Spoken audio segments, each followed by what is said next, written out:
Hii matusi yote rais wewe ndio ulileta kwa hii Kenya. So hapana lalamika, is what you started. Hii ya kutukana nani? Wewe ulituambia Uhuru Kenyatta ni mlevi.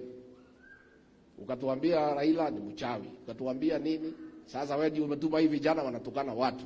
Sasa wewe na watu yako ndio umefundisha watoto wetu kutukana. Na hii maneno ya kuwekwa jeneza, kwani mnaogopa kifo namna gani? Mtakufa siku moja. Mnapiga kelele ati umewekwa jeneza, hata ungewekwa jeneza kwani umekufa? What is the problem? Mnaleta shida mingi.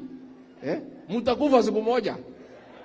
Kwa hivyo hata kama mnaogopa kifo, kifo is a natural thing. It will come. It's part of life.